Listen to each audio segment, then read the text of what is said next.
Muito bem, pessoal, vamos continuar nossos estudos de crimes contra a administração da justiça e vamos agora para o artigo 350 do Código Penal, que está aqui na tela para vocês, mas olha só como é que ele está: exercício arbitrário ou abuso de poder, o qual foi revogado pela Lei 13.869 de 2019. Vem comigo, qual lei é essa? A Lei 13.869 de 2019 é a nova lei de abuso de autoridade.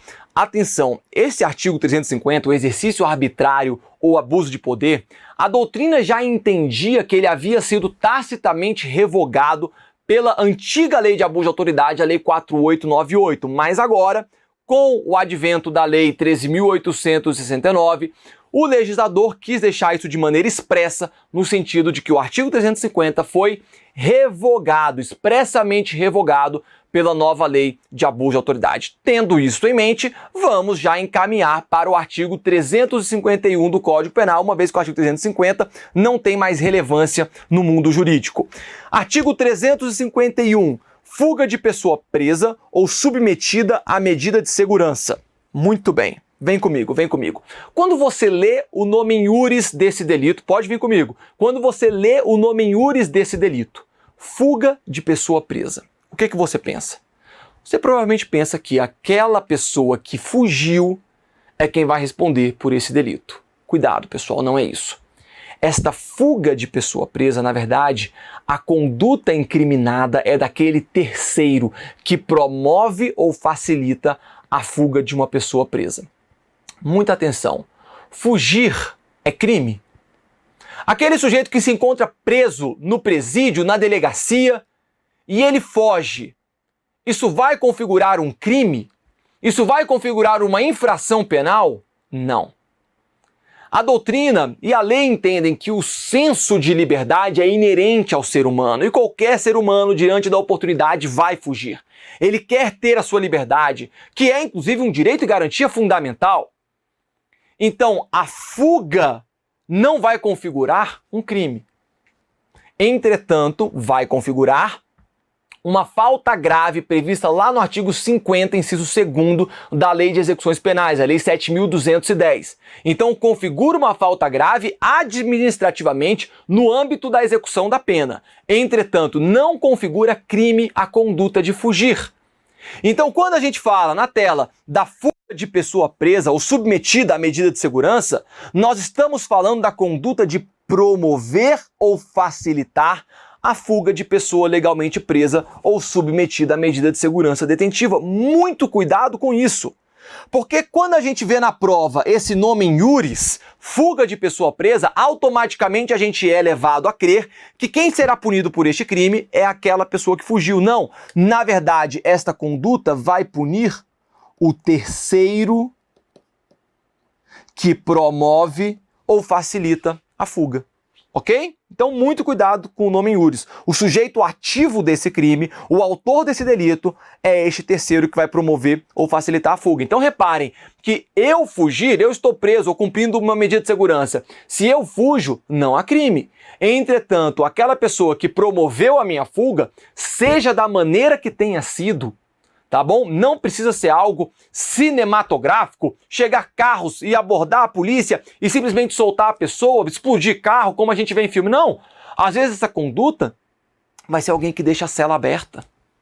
Essa conduta vai ser alguém que consegue abrir a algema do preso. Abriu a algema, o preso consegue fugir.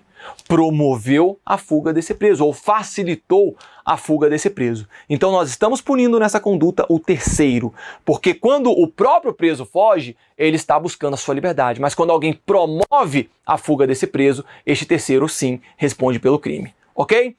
Olha aqui, pena, detenção de 6 meses a 2 anos. Logo, nós estamos diante de um crime de menor potencial ofensivo e aquelas medidas despenalizadoras da Lei 9.099 se aplicam perfeitamente a esse delito na sua modalidade simples. Muito bem. Só um detalhe que eu quero mostrar para vocês. Existe uma pequena diferença entre os verbos promover e facilitar. O verbo promover, a iniciativa é do terceiro. A iniciativa da fuga é do terceiro. Já no verbo facilitar, a iniciativa da fuga é do próprio preso. Então o preso está tentando fugir e vem um terceiro e facilita a fuga dessa pessoa, tá bom? Então os verbos promover e facilitar, ambos são praticados pelo terceiro. Entretanto, há uma diferença aqui, uma distinção na iniciativa. No verbo promover, a iniciativa é do próprio terceiro. Já no verbo facilitar, a iniciativa é do preso, ok? Outro detalhe que eu quero chamar a atenção para vocês. Vem comigo. Vamos supor que o preso já tenha fugido da penitenciária e ele te procura falando: olha, meu amigo, eu fugi, acabei de fugir da penitenciária, tem como eu me esconder aqui na sua casa porque a polícia está atrás de mim? E você fala: tem, cara, a gente é amigo, entra aqui em casa. Você, ao fazer isso, qual crime você praticou? Você facilitou a fuga de uma pessoa legalmente presa? Não. Sabe por que não? Porque nesse exemplo que eu trouxe para vocês agora, o agente já tinha fugido. Você não facilitou a fuga dele, ele já tinha fugido. Ele já estava em liberdade. Só que agora ele estava sendo perseguido pela polícia e ele precisava se esconder. Ao prestar este auxílio para que ele se furte à ação da autoridade policial, você vai estar praticando o artigo 348 do Código Penal, o crime de favorecimento pessoal, beleza? Então, muito cuidado. Quando a gente fala da fuga de pessoa submetida à medida de segurança ou presa, nós estamos diante da conduta de promover ou facilitar a fuga. Mas, se você está prestando um auxílio posterior à fuga, para que a pessoa se furte à ação da autoridade policial, aí nós já estaremos diante de outro crime, que é o crime de favorecimento pessoal, artigo 348 do Código Penal. Fechou? Muito bem. Algumas características em relação a esse crime. Elemento subjetivo, dolo, tá bom? Na sua modalidade simples, só pode ser praticado mediante dolo. Entretanto, nós temos uma figura culposa que nós vamos ver lá no parágrafo 4º do artigo 351. Segundo ponto, é um crime material, consuma-se com a efetiva fuga, ainda que por curto espaço de tempo. Então eu preciso da fuga, preciso que a fuga seja eficaz, tenha ocorrido a fuga, para que o crime venha a se consumar. Se não conseguir a efetiva fuga, haverá então a implicação da tentativa. Terceiro ponto, é um crime de ação penal pública incondicionada.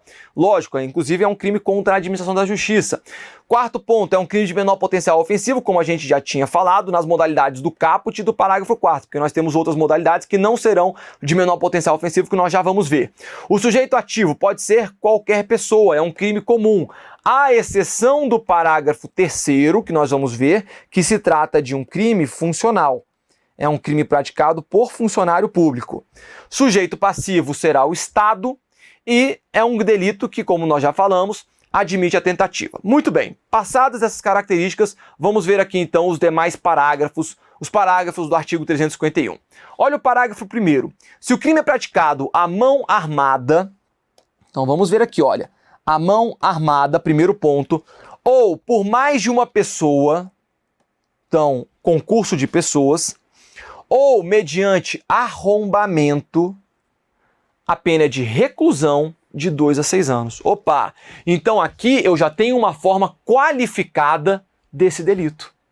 Em 3 situações, o crime de fuga de pessoa presa será qualificado. Quais são elas? Primeiro, se o crime é praticado à mão armada. E reparem que o nosso Código Penal não especificou que se trata de uma arma de fogo. Então, se por acaso essa conduta é praticada mediante arma de fogo, com emprego de arma de fogo, ou arma branca, ou alguma arma imprópria, nós estaremos diante da mão armada, ok? Não precisa ser necessariamente arma de fogo para configurar essa qualificadora.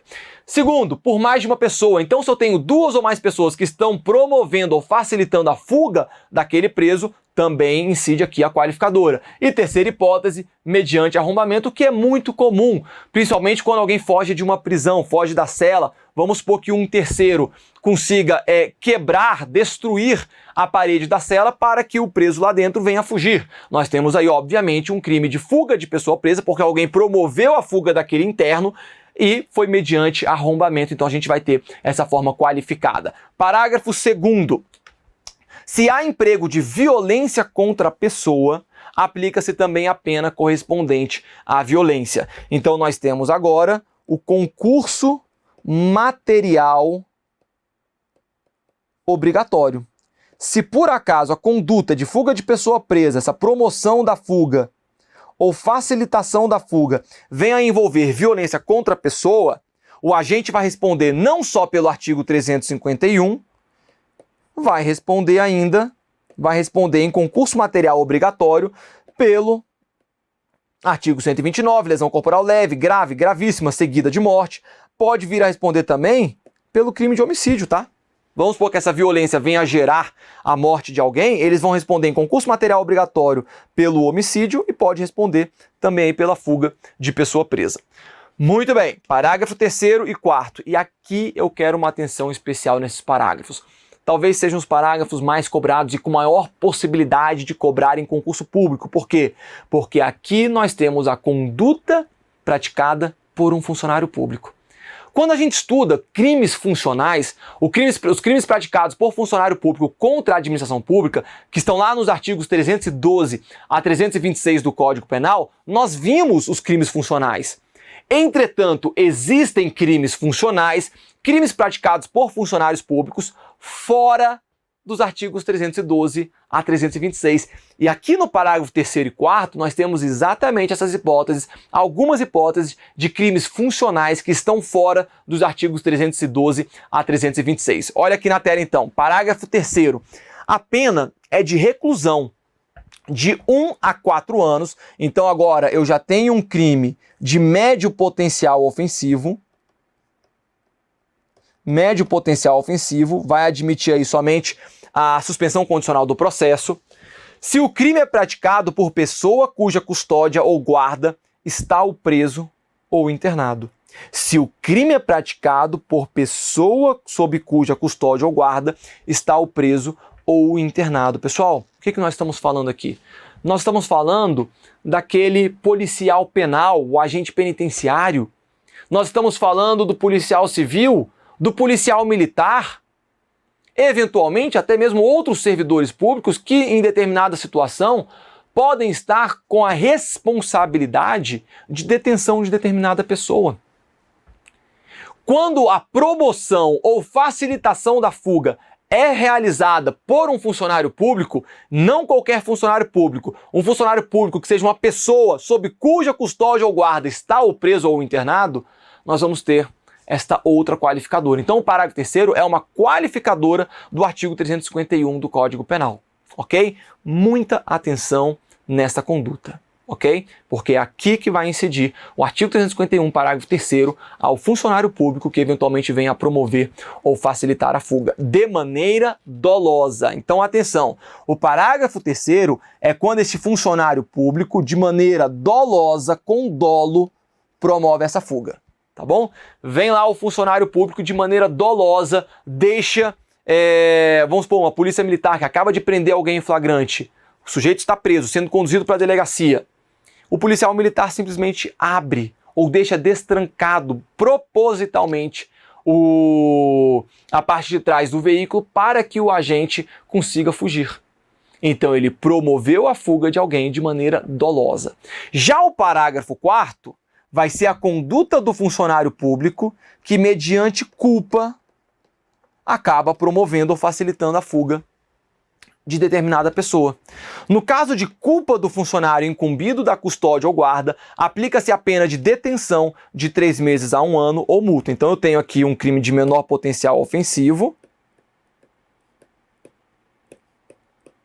Menor potencial ofensivo, para a conduta culposa do funcionário incumbido da custódia ou guarda, que venha a gerar que venha a gerar essa fuga da pessoa presa ou submetida à medida de segurança.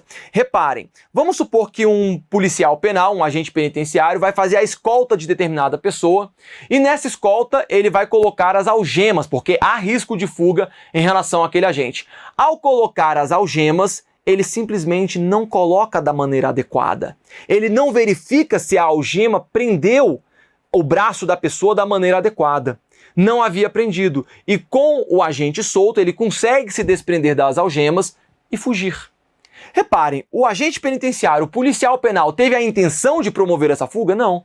Mas ele acabou facilitando a fuga de maneira culposa dessa pessoa.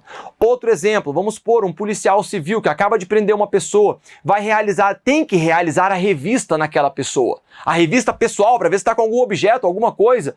ele não efetua essa revista por negligência. Ele, tá tranquilo, essa pessoa não tá com nada não. Eu tô olhando aqui, ela não tá com nada.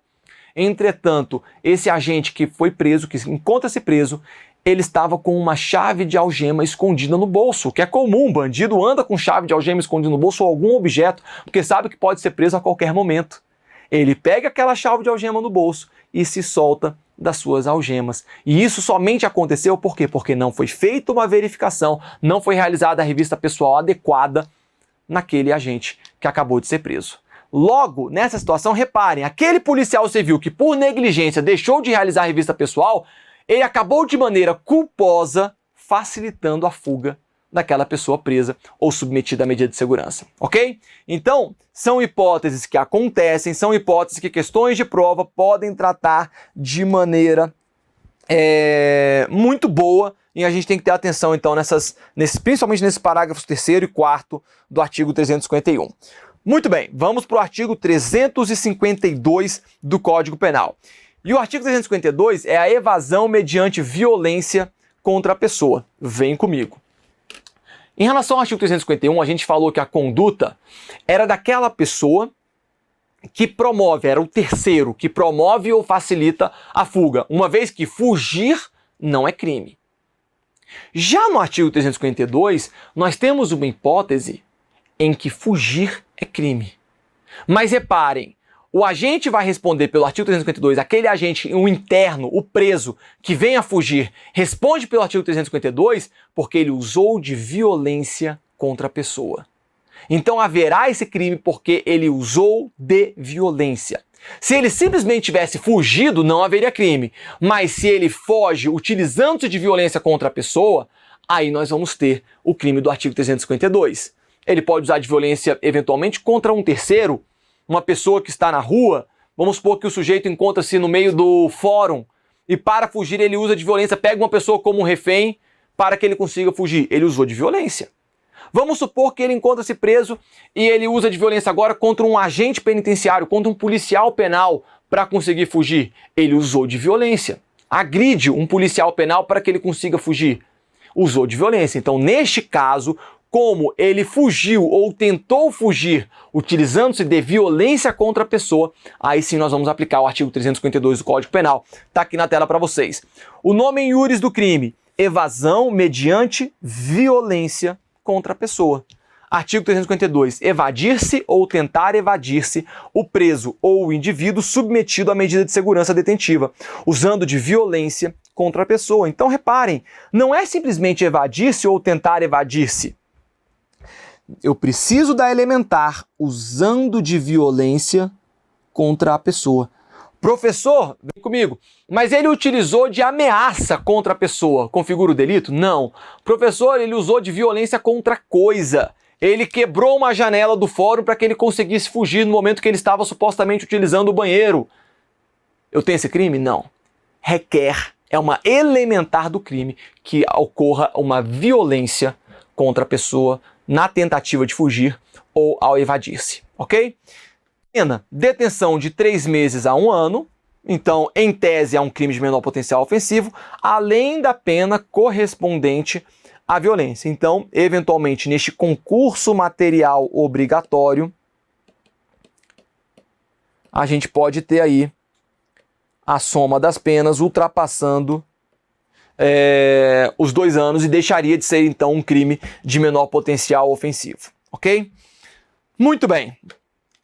Outro ponto que eu quero tratar com vocês aqui, importantíssimo. Reparem que nós temos os verbos evadir-se ou tentar evadir-se. Pessoal, nós estamos diante de um crime chamado de atentado ou de empreendimento. Os crimes de atentado, anotem, crime de atentado ou empreendimento. Os crimes de atentado ou empreendimento são crimes que não admitem a tentativa.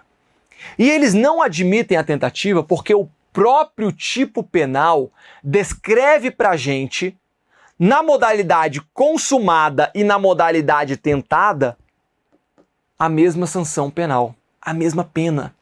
Reparem, portanto, que este crime estará consumado caso o agente consiga se evadir ou caso ele tente se evadir mediante violência contra a pessoa. O crime estará consumado. Nós não podemos aplicar a diminuição da pena de 1/3 a 2/3, que é previsto na tentativa, lá no artigo 14, parágrafo único. Eu não posso prever isso, eu não posso aplicar a diminuição da pena da tentativa nesse delito. Por quê? Porque o próprio tipo penal descreve para mim que, havendo a evasão ou a tentativa de evasão, o crime estará consumado. Então, estamos diante de um delito que pune de maneira igual a tentativa e a consumação. Independentemente da consumação da evasão ou da tentativa da evasão, a pena é a mesma, detenção de 3 meses a 1 ano.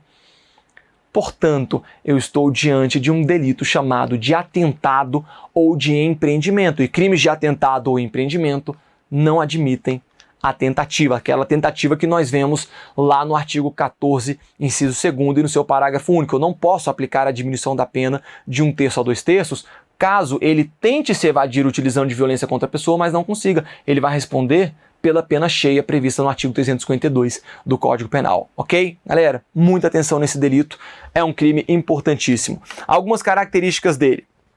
Elemento subjetivo, dolo, tá bom? É um crime que somente se consumará mediante dolo, não há modalidade culposa. Consumação é um crime material. Consuma-se, reparem, ele vai se consumar com a prática da violência contra alguém, ainda que não tenha êxito na fuga, evadir-se ou tentar evadir-se, é o que nós estávamos falando. Já vou trazer aqui, olha, para o ponto 7, é um crime que não admite a tentativa, porque é um crime de atentado ou de empreendimento. Então, em que pese ser um crime material, é um crime que não admite a tentativa. É um delito de ação penal pública incondicionada, de menor potencial ofensivo, como tínhamos falado. O sujeito ativo é um crime próprio. Por que é um crime próprio? Porque você precisa de uma qualidade específica para praticar esse crime. E esta qualidade do sujeito ativo específica que precisamos nesse crime é exatamente que o agente esteja preso. É que o agente esteja preso.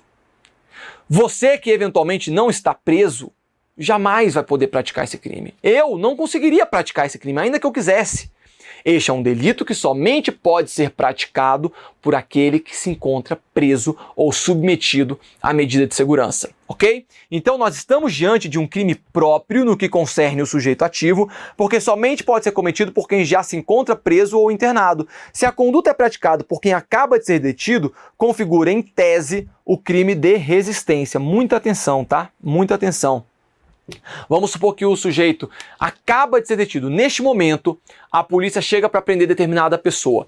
E esta pessoa, ela usando de violência, ela foge da autoridade policial para que não seja presa.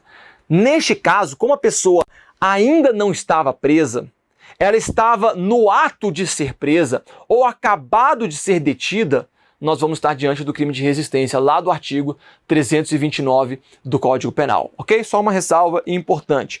E quem que é o sujeito passivo desse delito? O Estado. Secundariamente, vai ser a pessoa contra quem é praticada a violência, mas primordialmente, de maneira imediata, o sujeito passivo desse delito é o Estado, assim como todos os crimes contra a administração pública. Não esqueçam que os crimes contra a administração da justiça nada mais é do que um capítulo que está previsto dentro do título de crimes contra a administração pública, ok? Vamos em frente. Arrebatamento de preso, artigo 353 do Código Penal. Arrebatar preso a fim de maltratá-lo do poder de quem o tenha sob custódia ou guarda. Pessoal, essa conduta de arrebatar o preso é a conduta... O que é arrebatar? Vamos falar antes aqui. O que é arrebatar? Arrebatar é subtrair, tirar. Então, é tirar o preso do poder de quem o tenha sob custódia ou guarda, com a finalidade de maltratá-lo. Eu estou diante aqui daquela conduta que a gente já viu acontecer do chamado linchamento. É que o linchamento ele geralmente ocorre por várias pessoas. Já o crime de arrebatamento de preso pode ser praticado por várias pessoas em concurso de pessoas ou pode ser praticado por um agente sozinho. Então nós estamos diante de um crime unissubjetivo, um crime monossubjetivo, um crime de concurso eventual. É a conduta. Vamos supor um exemplo. A polícia militar está com uma pessoa detida, acabou de prender uma pessoa chega a população, a comunidade revoltosa, uma turba, e tira os policiais militares, às vezes até agredindo os policiais militares, para que eles consigam subtrair o preso. Eles pegam o preso e passam a maltratá-lo. Maltratar, pessoal, cuidado. Esta finalidade de maltratar, ela vai envolver violência física. Tá? Não é maltratar simplesmente começar a xingar ele, ameaçar, não. Nós estamos diante de um arrebatamento de preso com a finalidade de maltratar, que vai ser gerar maus tratos físicos, uma violência física. Então o preso é subtraído da autoridade policial, ou seja, de quem estiver sob o poder daquela pessoa, com a finalidade de maltratá-lo, ok? De praticar lesões corporais físicas ou mesmo outras situações piores, como pode gerar aí até mesmo a morte da vítima. Pena, reclusão de 1 a 4 anos, logo estamos diante de um crime de médio potencial ofensivo, admite-se a suspensão condicional do processo, só que nós vamos ter também o concurso material obrigatório, além da pena correspondente à violência. Então, se nós aplicarmos o artigo 353 mais a pena correspondente à violência, ainda que seja uma lesão corporal leve, já vai ultrapassar a pena mínima de 1 ano e deixaria de ser possível a aplicação da suspensão condicional do processo, ok? Algumas características do crime de arrebatamento de preso. Elemento subjetivo, dolo com especial fim de agir. Então, somente pode ser praticado com dolo, não existe a modalidade culposa nesse crime, e com a finalidade de maltratar aquela pessoa. Consumação é um crime formal. Consuma-se com a subtração do preso do poder de quem o tenha sob custódia ou guarda, ainda que você não consiga maltratar. Por que é um crime formal? Porque ele se consuma no momento em que há a subtração, o arrebatamento do preso, ainda que essa turba ou essa pessoa seja impedida de maltratar o preso por razões alheias à sua vontade, tá bom? Então, no momento que ocorre a subtração, o arrebatamento do preso, o crime já estará consumado, desde que a finalidade, obviamente, seja a de maltratá-lo. Terceiro ponto, é um crime de ação penal pública incondicionada, é um crime de médio potencial ofensivo, como nós tínhamos falado. O sujeito ativo é um crime comum, pode ser praticado por qualquer pessoa. Já o sujeito passivo é o Estado, secundariamente o preso arrebatado. Professor, mas foi o preso quem apanhou. Ainda assim, pessoal, nós estamos diante dos crimes contra a administração da justiça. E nos crimes contra a administração da justiça, bem como em todos os crimes contra a administração pública, o sujeito passivo primordial, imediato, é o Estado, é a administração pública. Secundariamente, de maneira mediata, indireta, a gente pode ter outros sujeitos passivos, como é o caso do arrebatamento do preso. O preso, nesse caso, que foi arrebatado, que foi agredido, ele será sujeito passivo mediato, secundário. Último ponto, é um delito que admite a tentativa. Eu posso tentar subtrair, mas não conseguir a subtração, não conseguir o arrebatamento do preso por razões alheias à minha vontade. E por fim, para a gente finalizar esse bloco, o crime de motim de presos, artigo 354 do Código Penal. Amotinarem-se presos perturbando a ordem ou disciplina da prisão. Pessoal, amotinarem-se presos. Eu estou diante aqui de um termo muito utilizado na mídia, que é a chamada rebelião. Só que a rebelião, na verdade, ela é um estágio mais avançado do motim de presos. O motim de presos é quando há qualquer perturbação da ordem ou da disciplina, de maneira dolosa pelos agentes, que se juntaram. Amotinarem-se presos. Não pode ser praticado somente por uma pessoa este delito. Eu preciso de vários presos praticando junto à conduta de perturbar a ordem ou a disciplina da prisão. Isso pode ocorrer numa menor escala, e aí a gente vai ter aqui o motim de presos, ou isso pode acontecer numa maior escala, que também configura o crime de motim de presos, mas que é popularmente conhecido como rebelião. Atenção, porque o motim de presos, esse delito motim de presos, não importa qual tenha sido a motivação dos internos. Ainda que os internos tenham uma motivação justa, por exemplo, melhores condições, eles querem melhores colchões, eles querem um ambiente menos insalubre na prisão, ainda que a motivação desse motim seja uma motivação justa, legítima, eles não podem se amotinar, se agrupar, se juntar com a intenção de perturbar a ordem ou a disciplina da prisão. Ok? Vamos lá então, alguns pontos. O que vai estar na sua prova? O que vai estar na sua prova é o seguinte: o crime de motim de presos é um crime que somente pode ser praticado por vários agentes. Logo, uma pessoa sozinha consegue praticar esse crime? Não, é impossível. Se eu tenho um agente sozinho perturbando a ordem ou a disciplina da prisão, ele pode vir a responder talvez por um crime de desobediência, lá do artigo 330 do Código Penal. Logo, eu preciso da pluralidade de agentes na prática do artigo 354.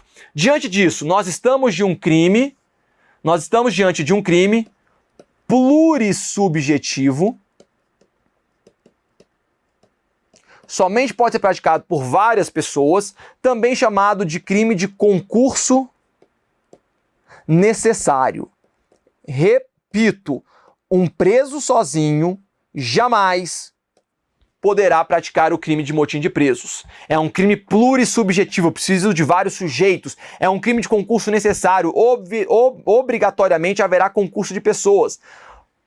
A questão agora é a seguinte: eu já sei que é um crime plurissubjetivo, eu já sei que é um crime de concurso necessário, mas professor, quantos presos eu preciso para que haja o crime de motim de presos? Eu sei que um sozinho não pode praticar esse crime, mas professor, 2 agentes juntos, eles já podem praticar esse crime? A doutrina diz que não, pessoal. A doutrina majoritária vai dizer que são necessários 3 ou mais presos para o delito de motim de presos, tá bom? Então é um crime plurissubjetivo, um crime de concurso necessário, mas não vão bastar 2 agentes. Eu preciso de 3 agentes, ok? Então são 3 agentes. Vamos botar aqui, ó, 3 ou mais. 3 ou mais presos atuando em conluio para que haja o motim de presos. 3 agentes perturbando a ordem ou a disciplina da prisão. O professor Mirabete, ele entende, mas é um posicionamento bem isolado, ele entende que o motim de presos requer 4 presos, tá bom? Mas é um posicionamento bem isolado, não é o que você deve levar para sua prova objetiva, mas numa prova discursiva, numa prova oral, se você quiser expor o posicionamento do professor Mirabete, muito conhecido, respeitado, renomado, você pode dizer, olha, para Mirabete seriam necessários 4 agentes para a prática do motim de presos, mas para a prova objetiva, para o que você vai levar, tem que ser exatamente 3 ou mais agentes, ou seja, um agente sozinho não consegue praticar motim de presos. 2 agentes unidos também não conseguem praticar motim de presos. Eles responderiam também cada um por desobediência. Eu preciso pelo menos de 3 agentes para que haja esse delito, ok? Pena, detenção de 6 meses a 2 anos, logo é um crime de menor potencial ofensivo, além da pena correspondente à violência, se houver violência. Não necessariamente haverá violência no delito de motim de preso, mas se houver violência, vai ter também a pena correspondente à violência. Vamos supor que durante esse motim é praticado violência contra outros presos, ou é praticado violência contra um agente penitenciário, um policial penal.